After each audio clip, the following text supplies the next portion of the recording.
Time for our Cup of Joe.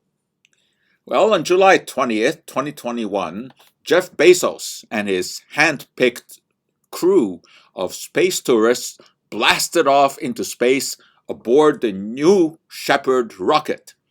That rocket was named after Alan Shepard, America's first astronaut. That takes us back to May 5th, 1961.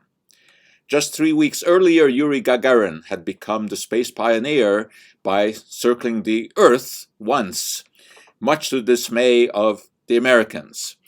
And Shepard would not be making an orbital flight, it would be suborbital, aboard the Redstone rocket.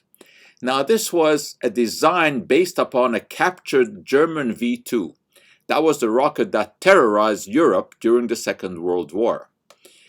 Werner von Braun, the famous German rocketeer, had defected to the Americans and led the American space program.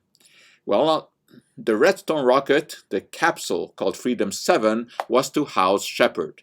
He had climbed into the capsule, he was there, strapped in, waiting for the countdown.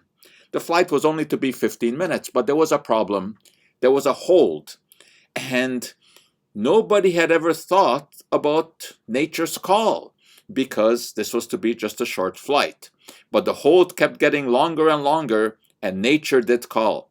Much confusion in the control room, but eventually they allowed Shepard to pee into his spacesuit.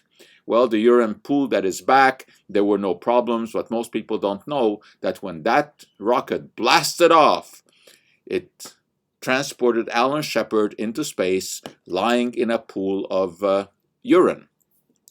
Now, the space flight that we're talking about here, Bezos' flight, is of course a more sophisticated flight using liquid hydrogen, liquid oxygen fuels, but it did not reach the height that Shepard had reached. It only went up about 65 miles, just skirting outer space.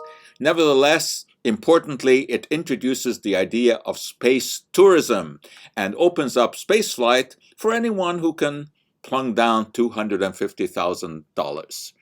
Whether or not provision was made for Bezos and his crew to answer nature's call was not disclosed.